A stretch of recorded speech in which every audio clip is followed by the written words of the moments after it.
Hey there, fellow wanderers. Tonight, we drift into a world of biting wind and brittle silence. The frozen nights of medieval peasants. Imagine a life without central heating, without electric blankets. Just you, a straw-stuffed bed, and the distant howl of winter tearing at the wooden shutters.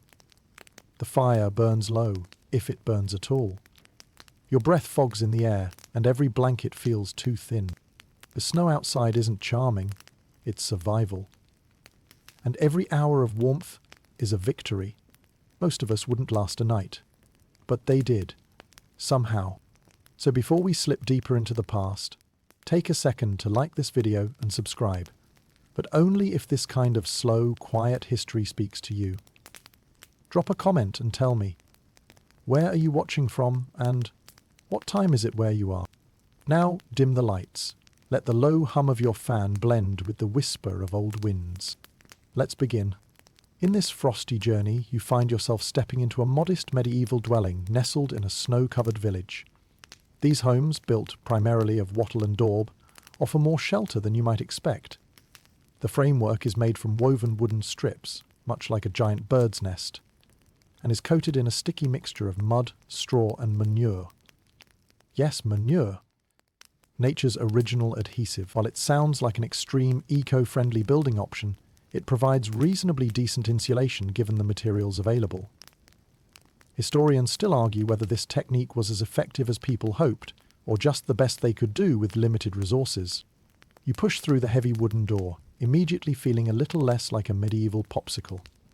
Inside, the thick walls keep out the worst of the cold, and any breeze that slips through is quickly smothered by strategically placed thatch bundles. These efforts might not earn points for luxury or aesthetics, no minimalistic modern chic here, but they did serve their purpose in trapping as much warmth as a medieval living space could muster. Imagine the faint sound of footsteps on compacted dirt floors, the subtle whisper of the world's simplest yet oddly comforting carpet, straw. But you, adventurous time traveller, aren't resting just yet. Your eyes adjust to the dim interior, lit mostly by what little daylight finds its way in, and the steadfast glow of the hearth. This humble fire is more than a simple heat source. It's a lifeline, a daily chapel of warmth and sustenance, making survival possible in harsh winters. Central fireplaces were the heart of these medieval homes. Stones and bricks filled a designated space to ensure that the crackling flames remained safe yet accessible through long, chilling nights. The hearth was where cooking magic happened too. Unlike today's kitchen gadgets, the fire was both stove and oven. Simple, hearty meals found their start here, simmering in the golden flames. Meals were designed with one key quality in mind: warmth. Peasant food was fundamental and functional, crafted to keep bodies fueled and warm. Picture thick stews, porridge and bread, deceptively simple but essential consumables. Served directly from the hearth, they filled bellies with a warmth matched only by the heat of the flickering fire in the centre of the room. You pick out the earthy scent of barley and the occasional hint of smoke-sweet rosemary, quite the aromatic escape from the biting winds outside. Meals weren't fancy, but they did the job better than TikTok's latest kale smoothie trend. As you watch the flames dance in the fireplace, you start to comprehend the subtle network of survival that was woven into the lives of the medieval peasantry. The humble home, built with natural resources, combined with simple yet strategic design, constituted a fortress against the elements. This cooperative dance with nature didn't just allow peasants to survive. On their good days, they thrived. Historians still argue whether the balance struck by peasant life was sustainable in the long run, or if it came at too high a cost to both the environment and human tolerance. Still, sitting in this cosy stronghold of warmth, you gain a newfound appreciation for the quaint ingenuity of medieval living spaces. As your eyelids grow heavy with each timber-craking gust, you might find your modern-day complaints about heating bills a little less convicting. Just like that, the first sign of sleep's irresistible embrace, and as you blink away a sleepy haze, you find yourself ready to float into the next snippet of chilly medieval life. A life where nights felt long, but the stories of those who lived through them make each drafty moment worth listening to. The medieval home does its best to fend off the cold, but when you can see your breath indoors, you understand why layers upon layers of clothing become your best friend.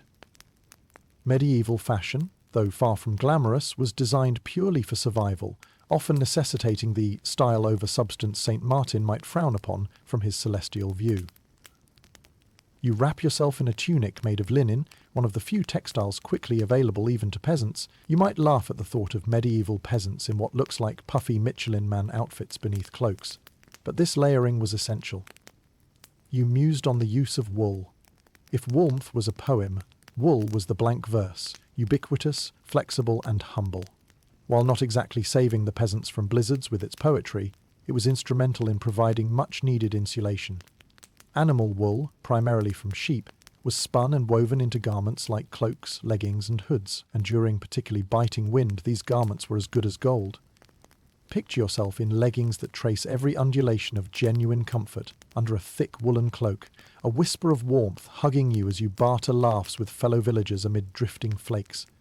In particular, the invention of the hooded cloak, essentially a medieval hoodie without the brand label, was a blessing. Easy to throw on over whatever other layers you donned, it kept the core warm and wrapped your head in its embracing fold. Your medieval ensemble here wouldn't win awards for fashion, but it would keep you from becoming an ice sculpture, a significant win in this austere environment. Many peasants were unable to afford new clothing and relied on passing down garments from generation to generation, whether patched or re-dyed for added effect and structural integrity. Historians still argue about the exact colour trends of this era, given the limitations of natural dyes.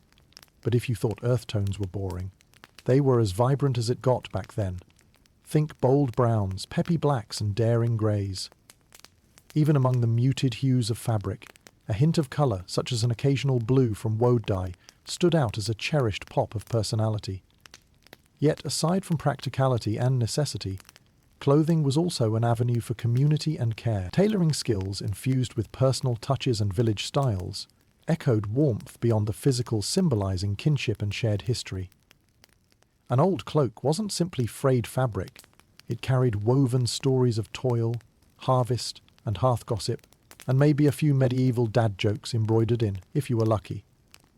Naturally, all those layers required maintenance. They were cared for with simple yet tender devotion, a task you'd probably prefer outsourced today, but in the past was a way of life.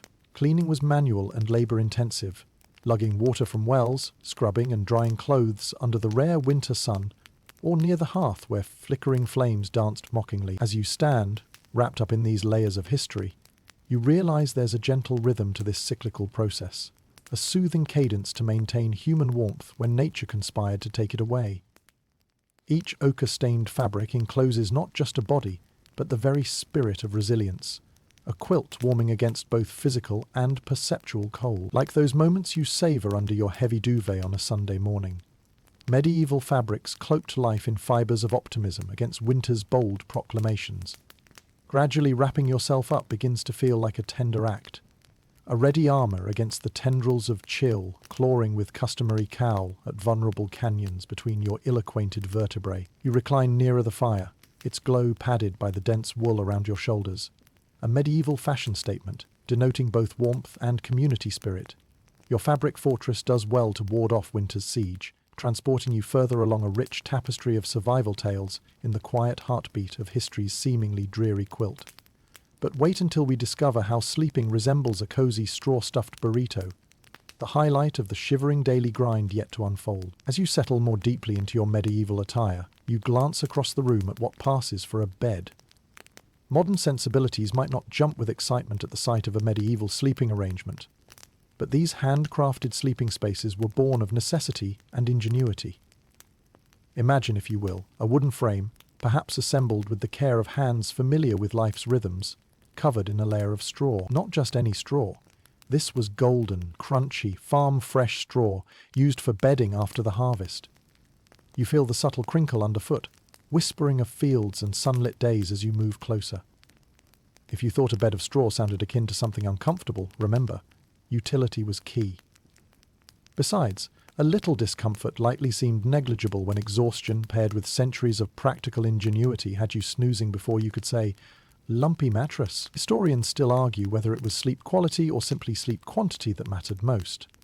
Layered atop this straw mattress was whatever warm cloak, blanket or patchwork quilt a household could muster.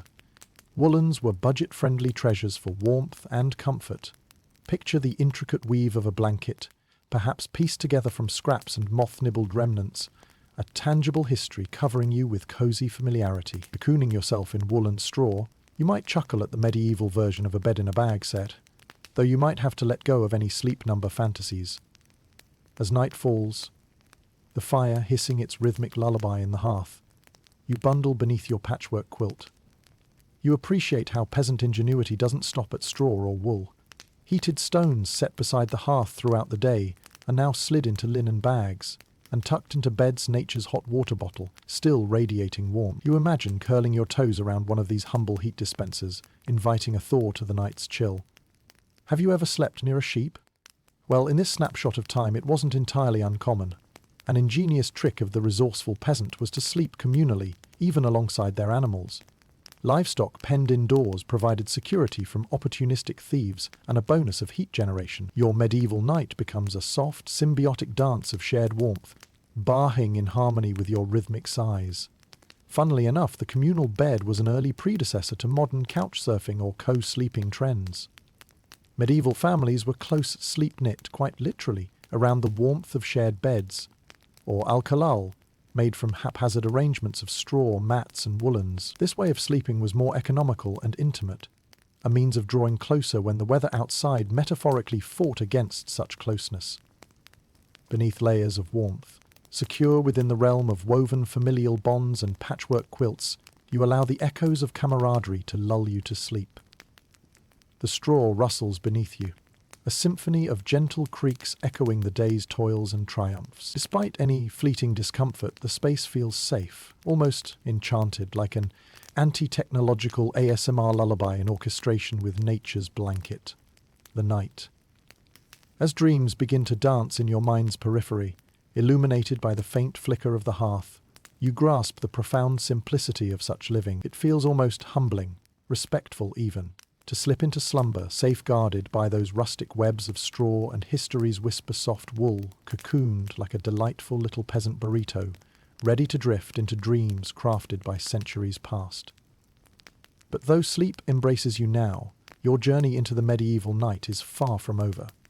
It's time to ponder the unique dietary habits that helped keep peasants warm and well-fed during frigid medieval nights. As you sleepily rise from your cozy straw bed, the crisp morning chill briskly ushers you to the heart of the medieval home, the kitchen, or more accurately, the section of your dwelling reserved for culinary alchemy. Tasked with fueling and warming the body, the medieval diet was a crucial aspect of surviving the coldest nights. Basic yet hearty, meals designed to extract maximum energy and warmth from minimal resources were the backbone of peasant life. Your senses are filled with the earthy smells wafting from the cauldron hanging over the open hearth. Soup or stew, what medieval peasants might consider their comfort food, simmers steadily, imbuing your modest home with its welcoming aroma. Made from available root vegetables like carrots, onions and turnips, typically thickened with grains and pepped up using garden herbs, it provided a vital source of both sustenance and warmth. And when Lady Luck smiled and your farm spared some meat, the occasional chunk of sausage or salted pork might garnish your concoction, creating a rustic precursor to the beloved winter casseroles you might find today. One mainstream historical fact is that bread, known as the staff of life, was indispensable.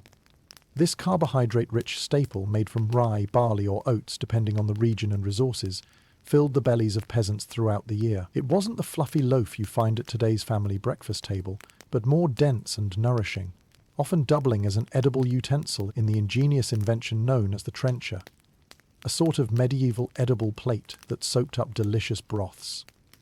As scarce as they might seem today, fresh fruits were seldom seen in this particular winter tableau, reserved more as distant treasures of the warmer months. Instead, preserved fruits, like dried figs or apples, joined the diet as small, sweet morsels, reprieves denoting community and care among the simplicity.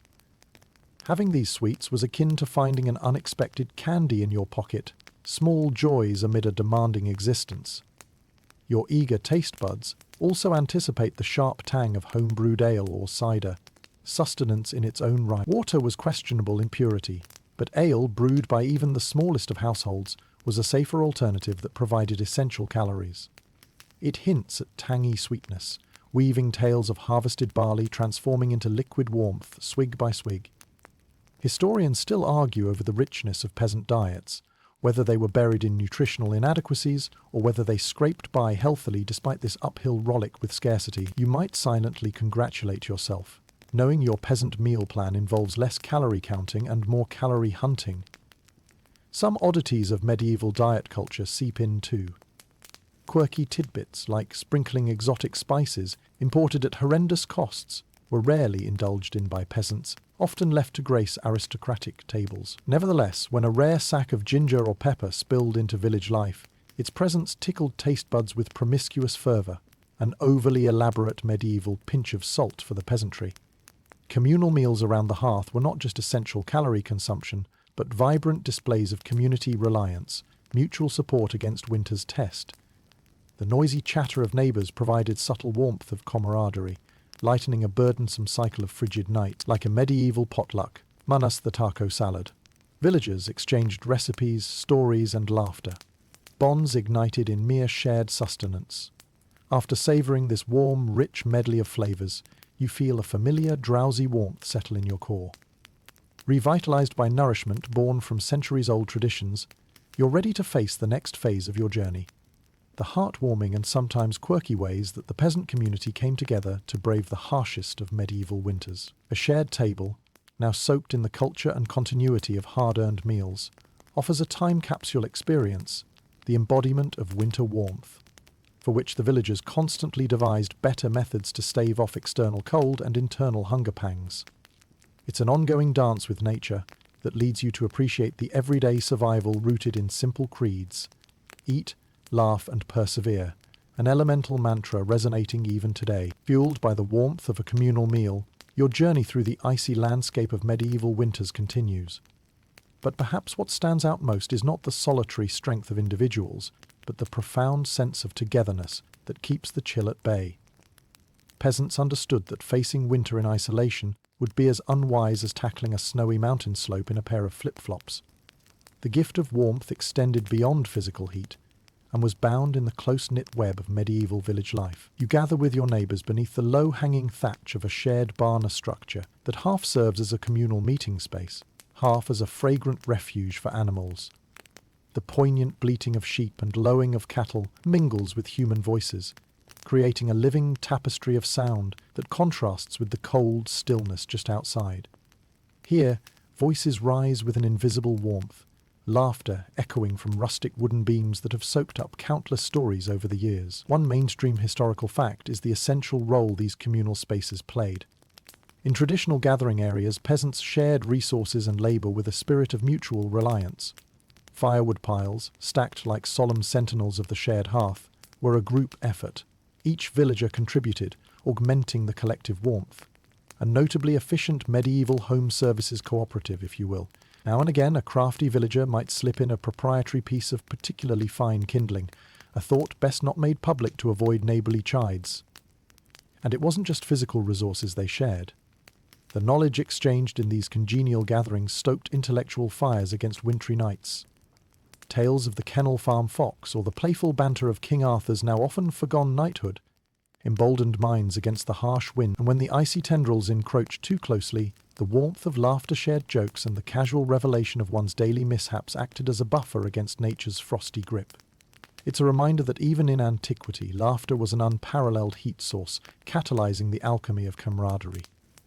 Historians still argue whether these communal ties were fueled mostly by necessity or more out of genuine affection, though perhaps it's simply that necessity breeds the strongest kinds of bonds. Imagine the slight edge of a chuckle running under the surface of an ostensibly dismal medieval existence, impervious to its barren grimace. Cooperation wasn't just encouraged, it was a way of life that ensured survival. Without these connections, perhaps those chilly winter nights would have seemed even longer. But even after the world outside darkened, casting long shadows over narrow roads, the glow from inside, even from a mere smouldering hearth, would shimmer like the North Star, guiding villagers to warmth shared communally. You listen to the conversations, some whimsical, others step-by-step accounts of managing the cold. Take, for instance, the quirky but practical suggestion of sharing a bed for warmth. not just with family members but with neighbours in a crowded barn on especially frigid night. It might sound to you like a comedic slumber party gone medieval, echoing with unexpected snores from down the line. Who could resist sharing a chuckle over Aunt Mildred's nightly symphony? When the gossip turns to lighter fare, someone proposes a round of riddles or songs, igniting creativity as vibrant as the northern lights cutting through clear skies. Join in, and you'll sing unfamiliar tunes rich with meaning and therapeutic against wintry whispers. At the heart of these interactions is the reinforcement of human bonds. Packaged within every taunting jest, shared ember, or unruly ballad is a bit of warmth borrowed against nature's pressing claims. The quiet resilience of these peasants becomes almost inspiriting through their simple, shared strategies. As evening deepens, you linger just a little longer in anticipation of tomorrow. Forced by desperation into closeness, community becomes more than a defense mechanic. It stands instead like a warm beacon set against the endless onslaught of winter, a reminder that warmth finds strength in numbers, and connection will forever remain a formidable counter to solitude's icy breath. With communal warmth carrying you to the next dreamscape, you've set the stage for exploring how nature's harshest season urged peasants to adapt physically and psychologically, keeping the frost at bay in pleasantly unexpected ways. As you wrap yourself in the comforting afterglow of community, you begin to appreciate the subtle adaptations your body makes to weather the storm of winter. Whether conscious or instinctive, these adjustments are integral to your survival in a world where modern conveniences are a distant fantasy.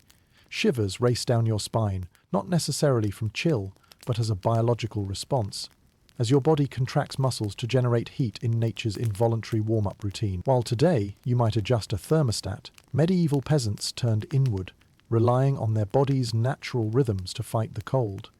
With each frigid season, it seems your metabolism kicks into overdrive, burning through those hearty winter meals at a faster rate, as though your body has subscribed to a personal winter gym class, no registration fee required. One mainstream historical fact is that the human body can adjust its metabolic rate as a reaction to prolonged exposure to cold temperatures.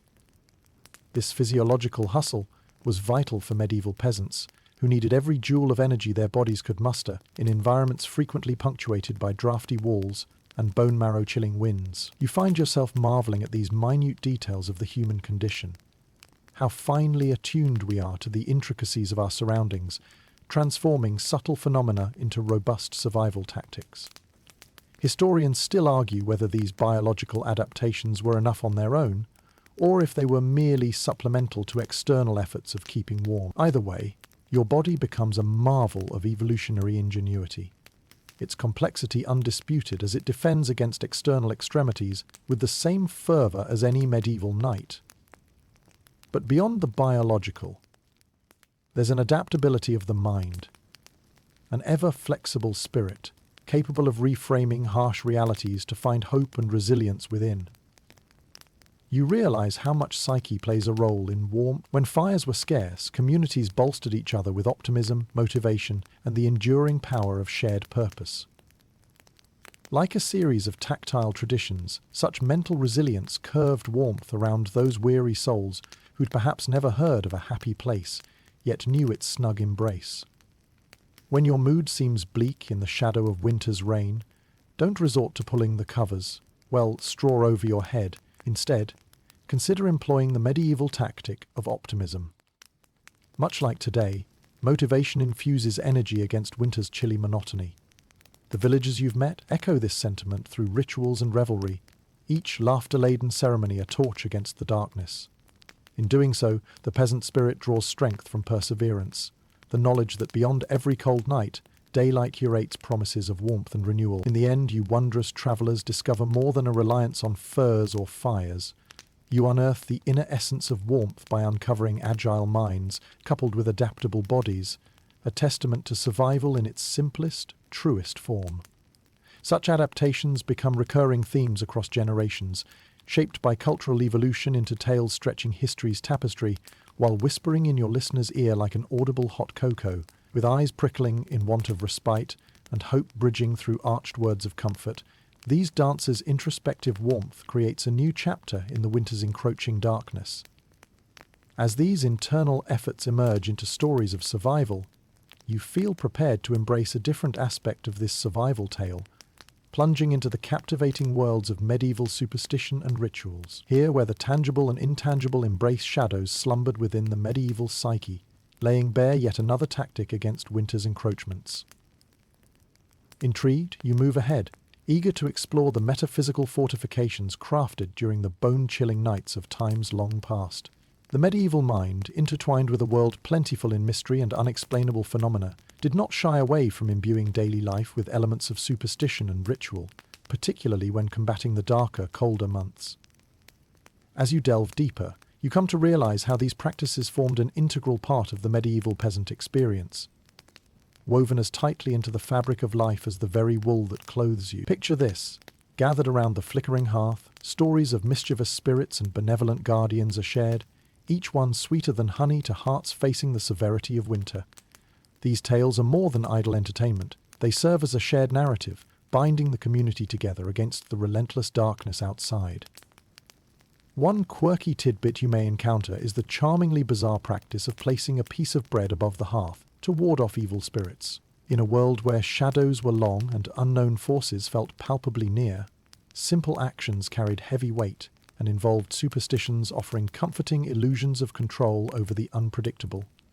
You might chuckle at the idea of waving bread like an avian talisman, and then find yourself wondering where you left your lucky hoodie. As you listen to the quiet chants and whispered invocations describing guardian fairies or saintly protectors, you sense their profound purpose, carving a space of safety and familiarity amid uncertainties inaccessible to mere mortal understanding. These superstitions and rituals are not merely stories. They are collective fortresses crafted with words and traditions, inhabited by an entire village in its bid for warmth. Similarly, you might come across customs like lighting a Yule log, a pagan remnant that manifests in Christian tradition as an eternal flame of both hope and defiance.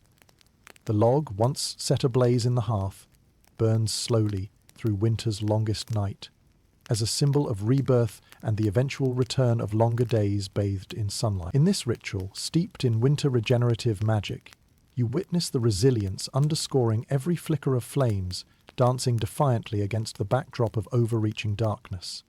Historians still argue whether these practices originated purely from spiritual belief or were pragmatic measures presented under supernatural auspices.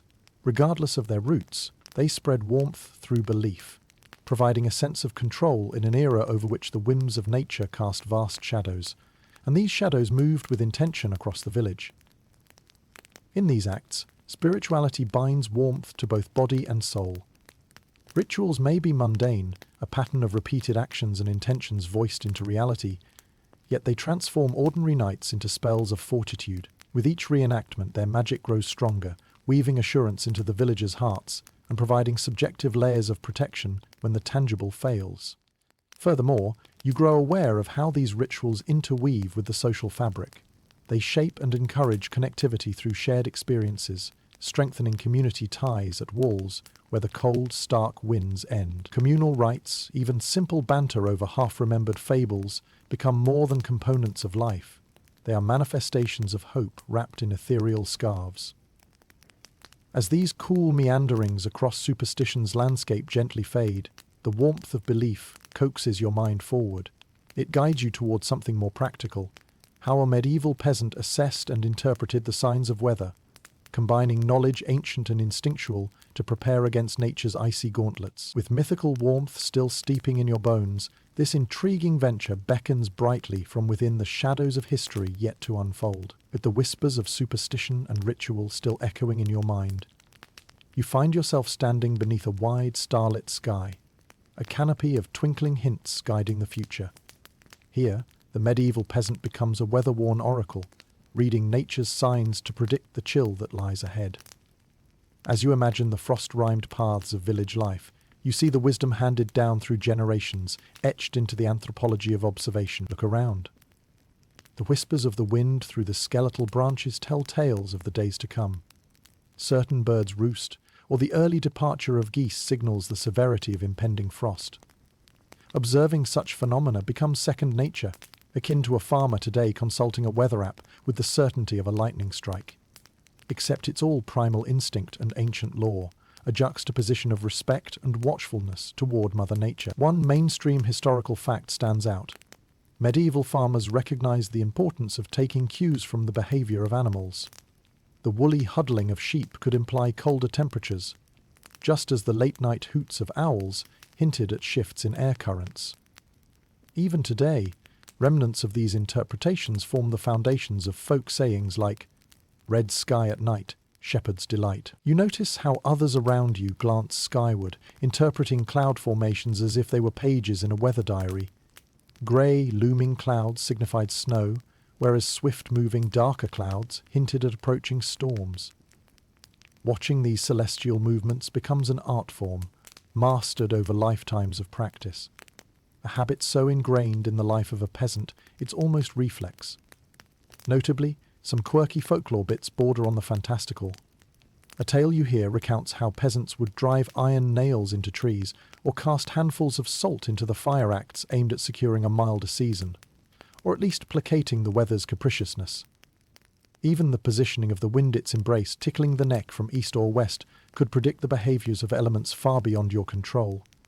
Historians still argue about the exact origins and effectiveness of such avoided missteps or heeded cautions.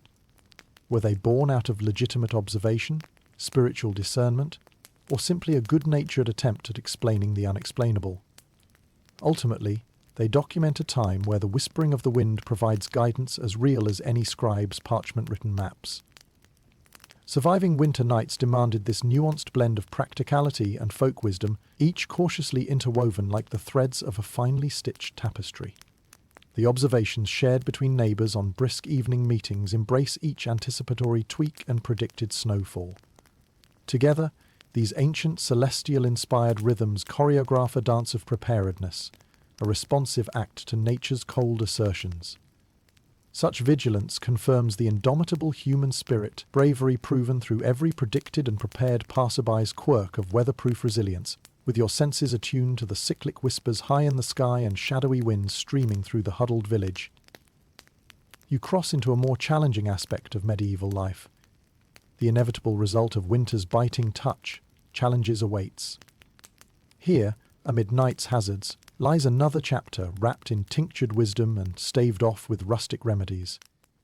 A tale spun with practical perseverance, silhouetted against an uncompromising cold curtain, unfolds next. As the icy seasons wrap their fingers around the medieval village, the health challenges they bring become a focal point of concern.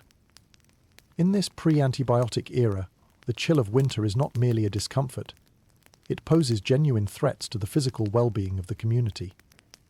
You proceed cautiously, aware that the medieval peasant, lacking modern medicine, leans heavily on communal wisdom, prayer, and the occasional stroke of luck. Imagine walking through the village, where the unmistakable sounds of coughs and sneezes break the wintry silence. Illnesses such as the common cold, pneumonia, and other respiratory ailments are all too familiar. Yet for peasants, even a simple cold can escalate, dragging valuable energy and morale as it spreads through the community. You observe that despite their hearty diets built for warmth, the people are not immune to such seasonal afflictions. You might come upon a thatched cottage, where a villager tends to a loved one, perhaps with a cup of warm broth.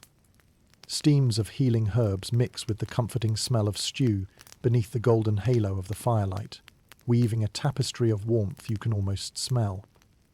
Garlic, prized for its alleged health properties, makes a frequent appearance in various home remedies.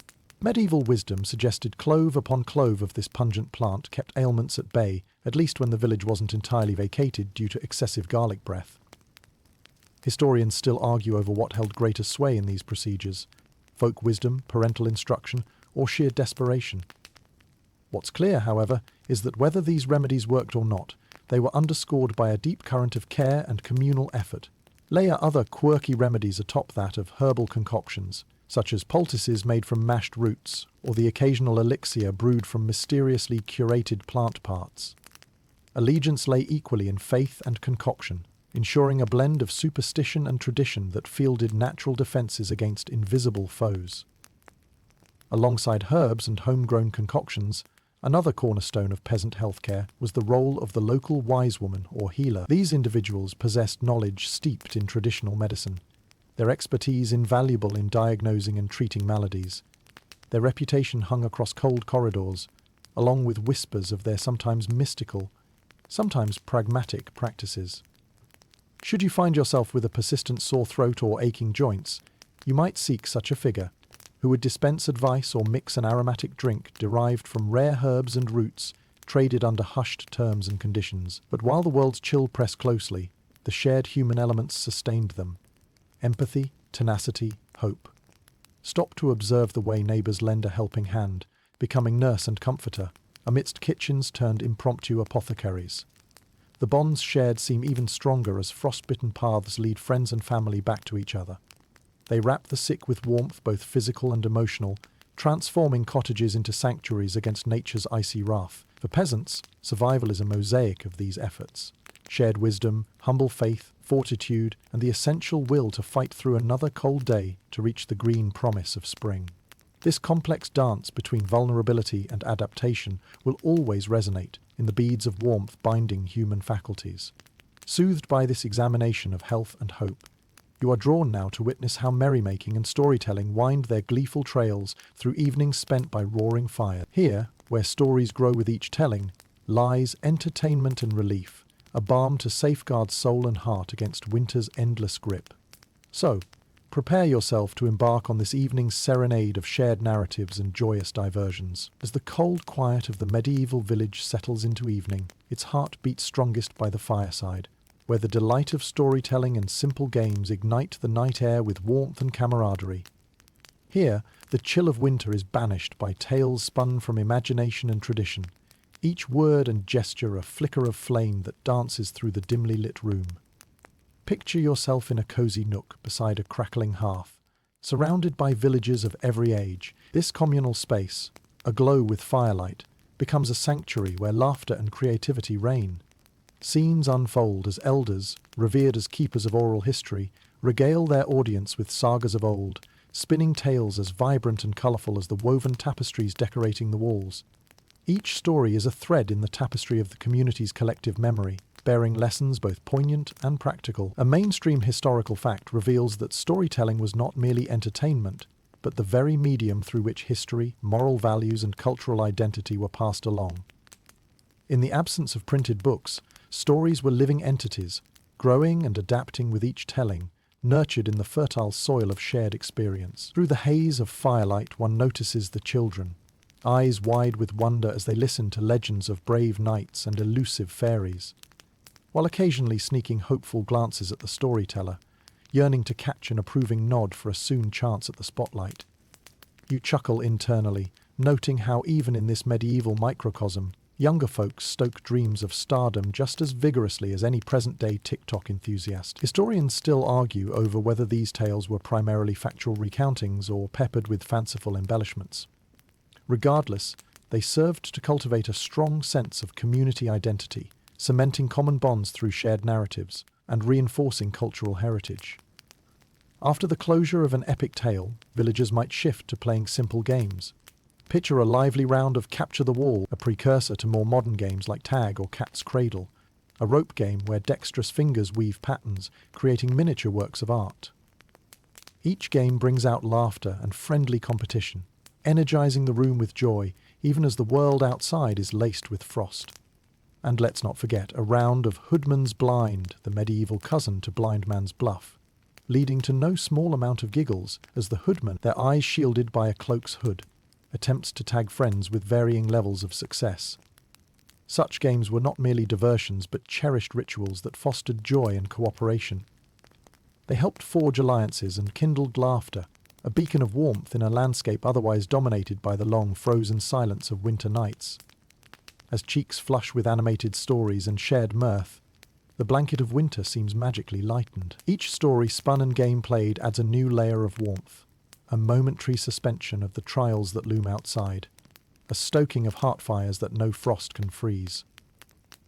Eventually, the laughter and tales wane, giving way to a gentle drowsiness, the rhythm of which suggests it's time to move to a simple, unassuming haven of peace, most unexpected in such chill a time.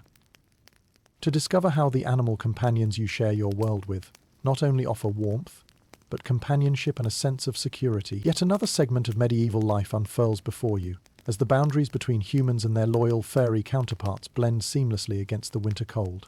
As the flickering light of the hearth casts a warm glow in the room, you gather closer to a less obvious yet utterly vital source of warmth and companionship, the animals, whose presence enriches the lives of medieval peasants. In this time when indoor plumbing and electric blankets are but fantastical dreams, animals provide more than physical warmth.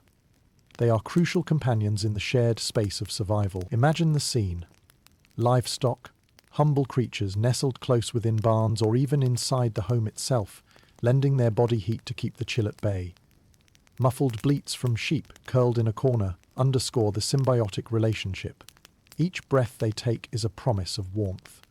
Their woolen coats serve dual purposes, entrapping heat within the home, and ultimately providing the raw materials that clad the individuals nearby. Among the jostling sheep, the loyal family dog curls beside an unlit corner of the hearth. You smile at the canine's contentment, instinctively sensing warmth in exchange for protection, a timeless symbiosis bridging realms of tranquility. Cats, ever watchful sentinels of grain stores, meander softly, their quiet presence ensuring no rodent dare intrude upon precious winter provisions. Historians still argue whether these cats were regarded as esteemed guardians or merely tolerated freeloaders, blissfully unaware of the oscillation between roles. Perhaps, you muse, the truth lay somewhere between, a secret equation deciphered in nocturnal escapades and gentle purring. Such arrangements are graced with pragmatic roots, creating new pictures of coexistence. Chickens fuss around the straw, their cooing lullabies harmonizing with the ambience of pleasant clamour. Their presence, tied intrinsically to egg-bearing gifts, stitches tactile blessings into each unfolding dawn, a fragile bulwark against hunger and harshness. In the subdued embrace of such company, animals offer layers of companionship, enveloping hearths in warmth, much like a well-worn quilt unfurling against the winter landscape. Their bodies resonate with time-worn wisdom, reassuring in their natural rhythmic cycles despite unpredictable seasons. Throughout the night, peasant families share this tranquil warmth, with head nestled against a faithful sheep or hand resting on a sleeping canine companion's flank. Surprisingly, it is their furred constituents who prove worthy comforters through opaque gusts of cold breath. Together with animals, the peasant experiences comfort in an otherwise formidable world. As the first hint of dawn appears, silky light weaving perenity through window crevices, you yield to the recognition that every day achieved is a victory, gently heralded by harmony. You appreciate that these creatures, cherished for warmth and security, stand as evidence of the profound connections woven from both necessity and affinity, nurturing hearths into proverbial homes. With a heart warmed by the enduring kinship of man and beast, through winters endured, you are beckoned to unfold yet another fascinating facet of peasant ingenuity. A display of homemade remedies spun with meticulous care, from nature's ample apothecary to aid those who tumble into illness despite the warmth. Preparedness lies but around the corner, a quest into the world of medieval folk medicine. At once empirical and magical, now begins to call your name. As you rise into the cool air of the medieval home, the enchanting aroma of the hearth mingles with the distinct fragrance of herbs hanging in bunches, drying, and ready to transform into age-old remedies. Here, in the world of medieval peasants, where formal medical knowledge is scarce and doctors scarce a luxury, folk medicine stands as a vital ally against the toll of winter. Picture yourself in this modest abode where a small apothecary resides within every hand-woven basket and tin cup brimming with nature's offerings. Evidence of a time spent foraging when the sun stretched far into the fields and the world was ripe with growth. Handfuls of dried chamomile, mint and elderflower clutter the table, their petals and stems awaiting the careful hands of the household healer, often the matriarch, who assumes the noble role of herbalist. These remedies are more than just survival strategies. They are the intersection of nature's bounty and human ingenuity. You might find lavender, rosemary and thyme swirled into warm brews, intended to soothe feverish brows or settle unease in the stomach. A warm mug of peppermint tea promises repose after arduous days tending to crops or livestock. Historians still argue whether the efficacy of these treatments lay more in their biochemical properties or the calming effects of the rituals that accompanied them. Perhaps, much like a modern placebo, belief induces its own healing power. You smile as you spot honey, a staple that's as golden as you remember summer days being. Its natural sweetness, valued equally for its healing and preservative qualities, coats throats and bolsters brews against sickness. The warmth it offers transcends the taste buds, becoming part of the tapestry of flavors that define a peasant's winter diet. Your senses awaken to another quirky concoction, a cider vinegar infusion cut with wild garlic or grated radish, supposed to keep colds and spirits at bay. Upon sipping, you'd perhaps pucker involuntarily, a quaint taste juxtaposing severity against the week's ailments. These blends remind you that folklore and kitchen craftsmanship converge seamlessly at the edge of practicality. Alongside herbal concoctions thrives an equally significant element: faith.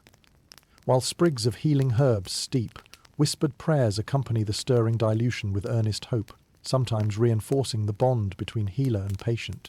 This unity forms the bedrock of care in an age when illness was far more immediate, demands visceral in-touch and taste. In the course of this winter, decide whether to rely on the sage advice of an elder or take comfort in the fragrant wreath of steam rising from a carefully measured potion.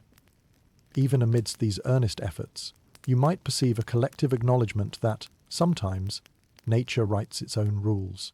As you move through the abode, the proficiency woven into these centuries of generational wisdom enfolds you, and their measured refrain, much like the practiced notes of a psalm, contributes to the rhythmic resilience in facing the brisk hardships of the season. The peasant's folk medicine cabinet becomes a sanctuary, where both ancient knowledge and empathetic care compose an ode resisting winter's hold. With remedies saturating the air in soothing promises, your journey beckons you toward the sheer human spirit-given voice in the resilient-driven gatherings and social constructs that share life in the village. Furthered by a shared journey through winter, the peasant community, vibrant in assemblies and emotional refuges, holds wisdom in the taut intertwining of survival and celebration, which you now anticipate unraveling like yarn from an enduring scarf warmly bestowed. As you slip deeper into the fabric of medieval village life, you come upon the vibrant energy swirling around the social gatherings that define survival amidst the chill of winter.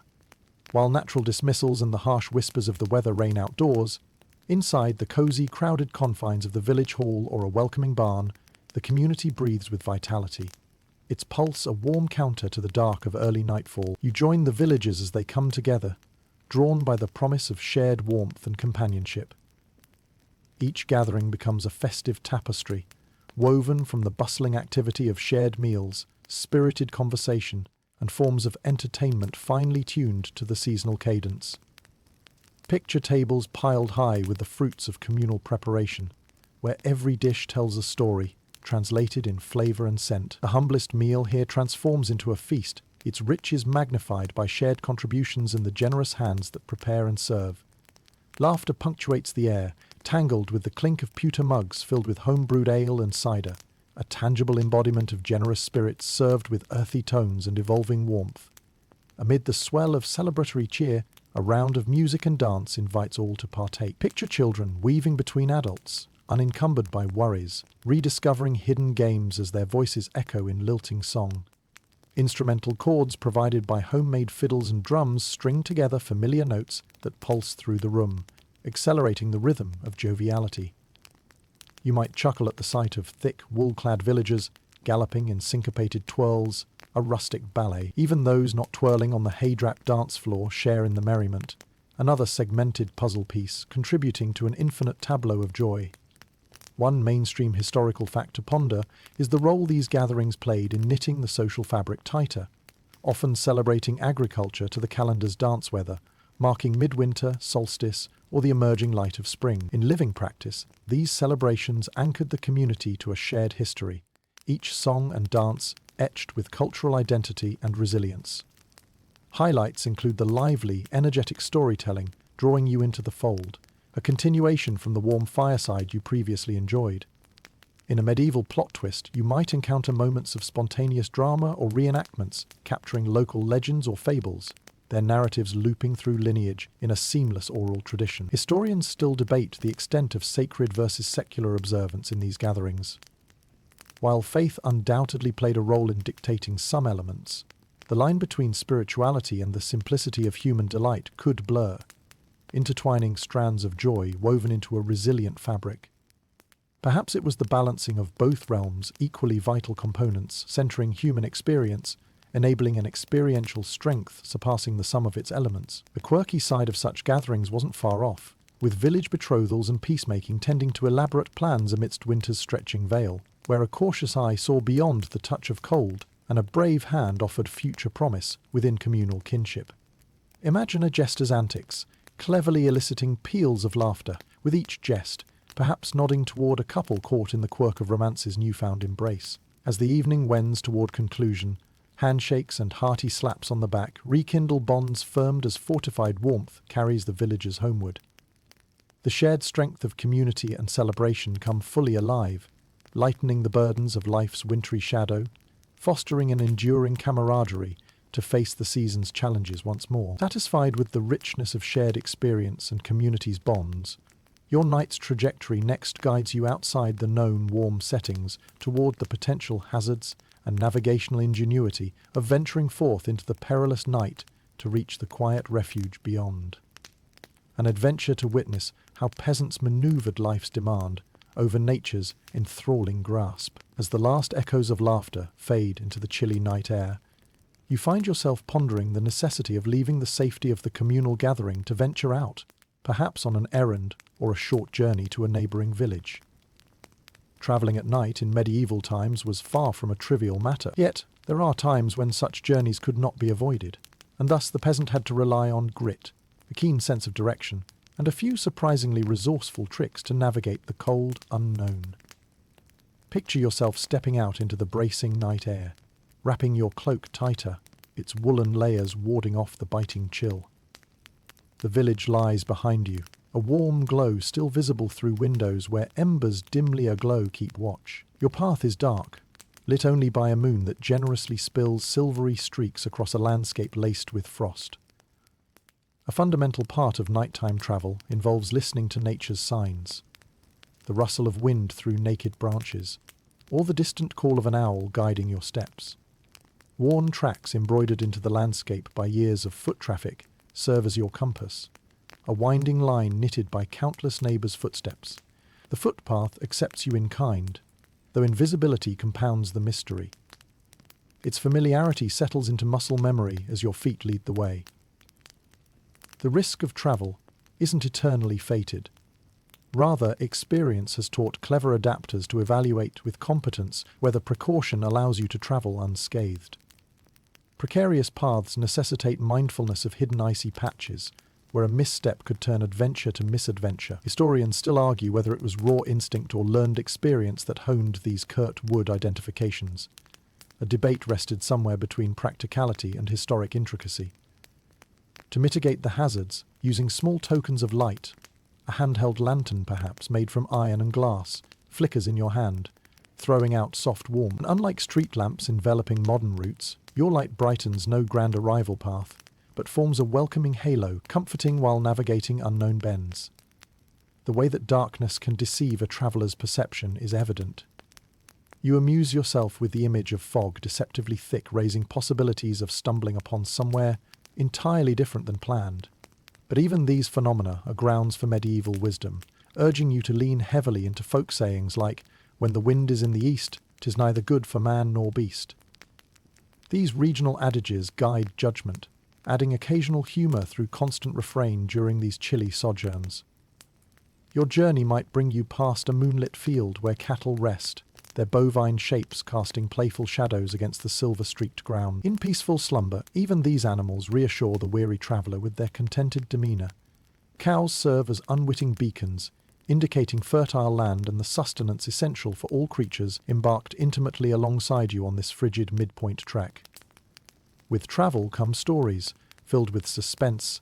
A familiar tale might tell of brigands waiting to pounce along less travelled routes. You might feel a tinge of supermarket paranoia shared across historical aisles, but soothes itself by reaffirming that dogged determination and vigilant awareness honour you, accompanied on this path trodden by both fable and fact.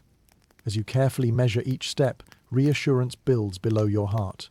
Resilience, braced against a night hostile yet cohesive, is an ageless theme. Just as you were not truly alone all night within the village's shared warmth and camaraderie, so too, in the night's shadowy domain, you find threads of connections in tales told by travellers who wove both human endurance and experience into the vast landscape, knitting villages beneath the stars.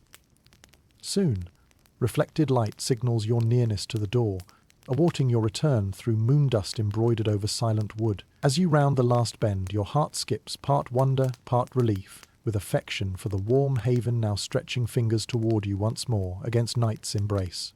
Having crossed the pallet of danger with courage and relief, unfold your gaze anew upon the splendours of communal uplift beaconing, the joy contained within embracing winter's spell through tradition enacted under festal light. A festival awaits, coaxing vibrancy anew amid ice-covered backdrop, promising joy bejeweled like stars against a cherished night. As you step into the embrace of familiar warmth, having braved the cold tapestry of the night, the village's festive spirit beckons. It's here, woven into the fabric of medieval life, that you find an extraordinary array of festivals and traditions, where the community bursts into jubilant celebration, casting aside the chill and bleakness of winter.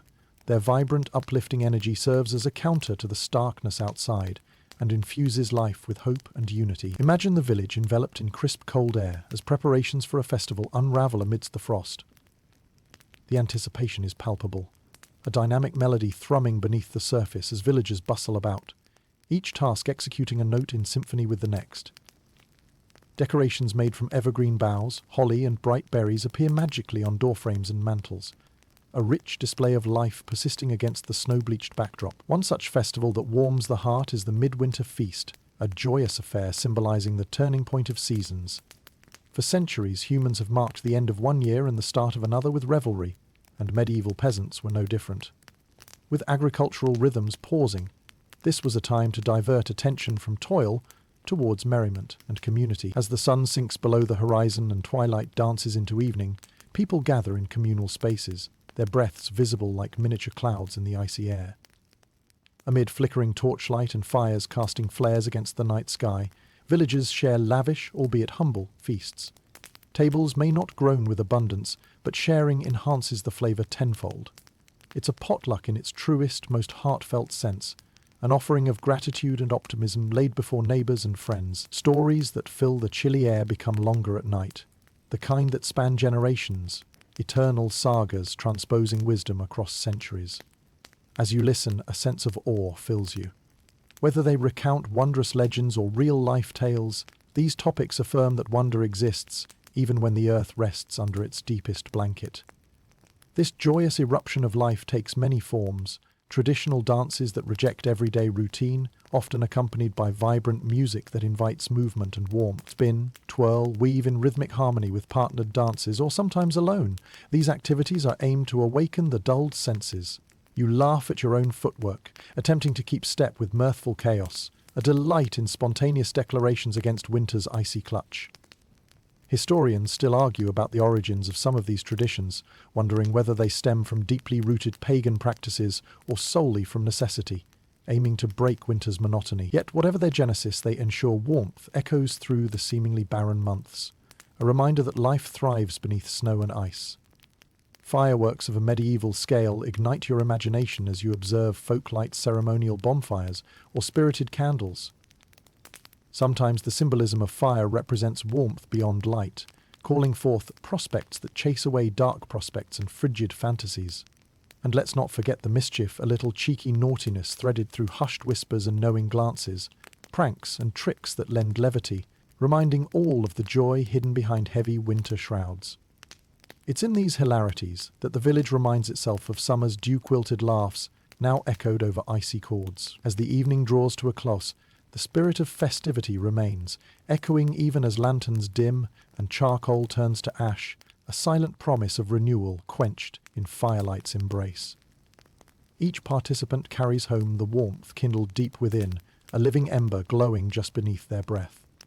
With spirits lifted and belly pleasantly comforted, you realize your journey aligns with innovation that defies the rigors of winter. Medieval peasants' capacity for creativity uncovers fascinating adaptations and inventions curated from snow-draped fields, harmonizing life with elements transformed against nature's harshest gaze. It's time to unveil this collective ingenuity, a tapestry strung with elegance and warmth, served against winter's cold reminder. As the warm echoes of celebration gradually fade into the background, you find yourself marveling at the inventive spirit of medieval peasants as they turn necessity into ingenuity amid winter's relentless grasp. With conditions harsh and resources limited, life demanded creativity. A willingness to see potential where others might see only limitations. Consider the humble foot warmer, a device, as straightforward as it is effective, made from simple materials such as clay or metal. These contraptions were heated near the hearth and slipped into boots or slippers, a little respite for frozen toes. Your feet, like those of medieval folk, find solace in this basic yet brilliant innovation that steeled a path against winter's rigid stoicism. It's akin to activating the original electric blanket, with the Earth's energy cycling through custom kilns. Another clever innovation emerges where you'd least expect it: the use of hot stones wrapped in cloth or placed in bed prior to sleep. These stones, warmed by the fire's inviting glow throughout the evening, were nestled into beds, radiating heat like a benevolent hearth nestled between the sheets. It's a touch of rudimentary comfort that we take for granted today, but one that provided warmth round the clock when nights stretched long. Their creativity extended into other areas of life as well, including innovative food preservation methods, like fermenting and drying. The pungent aroma of fermenting cabbage, known to modern diners as sauerkraut, filled the air, fostering crucial nutrients when fresh produce was scarce. A vibrant reminder that sustenance could be stretched, defying tolerance against the season's sharp ledger. Historians still argue over the proportions of innovative credit due to resource scarcity versus innate human creativity. Was it a survival instinct taking precedence, or a natural propensity to adapt to the times at hand? You begin to empathize with the synergy between ingenious survival tactics and the warm familiarity of well-worn practices stretched liberally to meet desperate needs. Imagine witnessing villagers sculpting benches against the long side of the hearth, maximizing warmth transference. Seated together, elbows brushing, friendships deepen around fireside conversations, catalyzed by these pragmatic arrays of cozy communion. It's practical at its core, bolstered by the unseeable yet palpable warmth of community bond. Another innovative solution exists in the realm of lighting. Beeswax candles, while common, were not affordable luxuries save for the affluent, pushing peasants toward crafting cheaper tallow candles. Though they smoked and smelled slightly off-putting, they remained a steadfast ally against the depth of winter's shadow, affirming a belief lifted by flickering glow threading past doorsills. The more light shared, the more warmth internally sowed. The ingenuity of clothing also deserves mention, with cloaks that doubled as blankets and the strategic layering of garments made from flax, wool and leather, ensuring that precious body heat was retained. Take a moment to imagine yourself as you bundle up beneath a multi-layered embrace, a living testament to practicality infused with ingenuity. Their resourcefulness extended beyond simply surviving.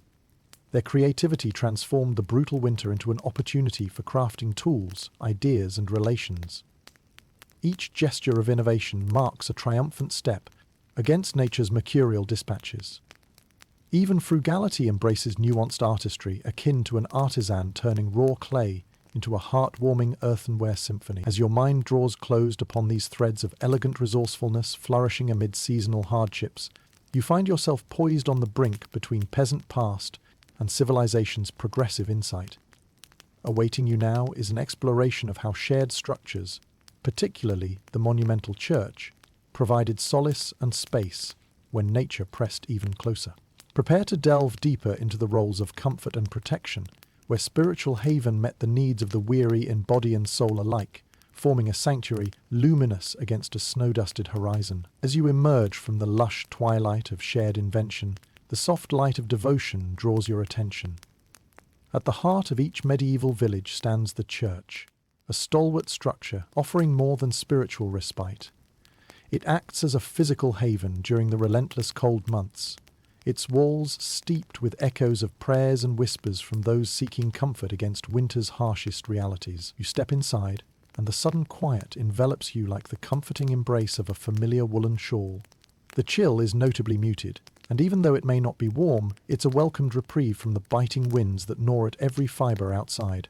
Medieval churches serve as sanctuaries from life's tempests, not merely through divine connection, but in facilitating social support and practical aid within their sturdy walls. Picture the pews filled with villagers, not solely here to pray, but to find solace in a place that offers consistency in a world so inconstant.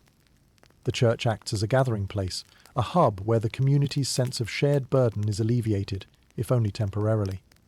When winter storms rage, it becomes a centre of coordinated care, with communal resources pooled to provide necessities like food, wood, and sometimes even medicine. One mainstream historical fact that stands tall is the Church's role as an early welfare system, distributing alms to the poor and assisting those in desperate need. It's a simple yet profound reminder of humanity's inclination toward empathy and mutual aid, a steadfast moral journey through the snows of hardship. In the air, incense mixes with the earthy warmth of beeswax candles, their soft glow mirrored in stained glass, rendering kaleidoscopic displays of marked serenity. This realm breathes harmony into cold, stoic stones, and within these narratives you discover that the community bonds are moulded by more than just survival. They are nurtured by shared spirit. As you meander through the stone columns, you encounter clusters of people engaging in quiet discussion, some perhaps regarding the Church's welfare plans or upcoming gatherings aimed at uplifting festive spirits. A sense of unity permeates the room, a vast single breath drawn in communion with warmth's gentle resurgence. Historians still argue whether the core of the Church's influence leaned more towards spiritual enlightenment or practical support. Regardless, it remains a beacon of hope and, at times, the resounding heart of village life, its doors steadfastly ajar amidst howling winds and the snow-draped landscape beyond. Consider the charitable traditions established despite hardships, the distribution of extra loaves to those with less, or extra hours of warmth within the Church's haven for travellers, encouraging the values of generosity and kindness.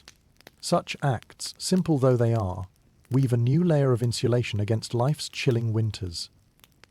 Even the architecture plays its part. High ceilings and thick stone walls lock in what warmth can be gathered, much like the community within. It's a comforting shield that foreshadows the coziness of modern sanctuaries, softened by the fervent hopes of generations echoing through stone, seeking warmth within both heart and home. As the church doors slowly close behind you, you're enriched with the understanding that the peasant quest for warmth incorporated not just physical comfort, but layers of spiritual and emotional depth. It is a reflection of humanity's enduring journey toward a brighter, warmer tomorrow, no matter how gallant winters chill.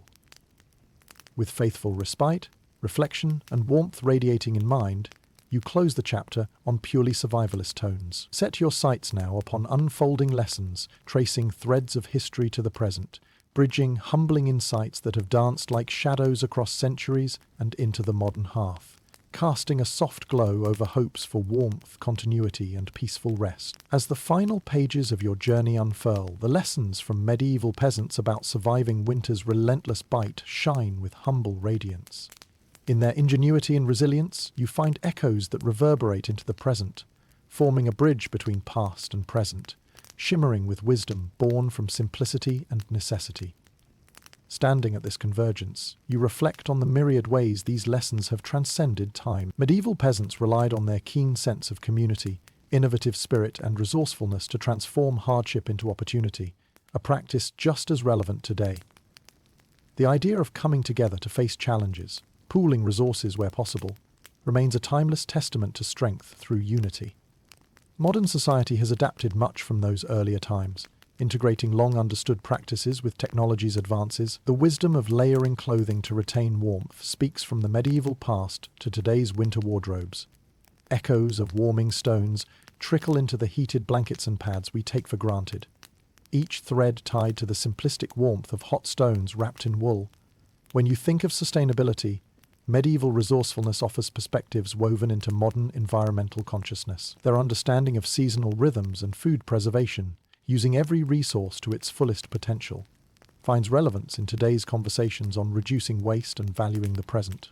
Consider, too, the spiritual and mental warmth peasants relied upon, the storytelling, the rituals, and the gathering around the fireplace.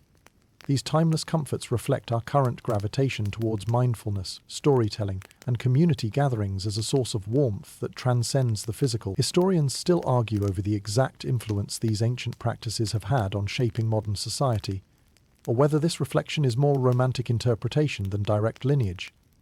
Yet one cannot ignore the comforting connection between successive human generations, each yearning for warmth through shared experience. As the firelight of this historical journey dims, you appreciate the way it illuminates enduring truths, the need for creativity, the beauty in resilience, and the warmth imbued by community spirit. It's a gentle reminder of the warmth that doesn't just light physical spaces but illuminates the heart. With the night drawing near, feeling content and inspired, you turn towards a peaceful end, a wind down, inspired by the quietude resonating from ages past. Invite relaxation, as narratives of survival and thrival quietly settle like soft snowflakes upon your now opening path toward a serene, enduring warmth. Allow yourself to unwind into the soothing embrace of these memories, like a soft, enveloping glow radiating comfort through closed eyes.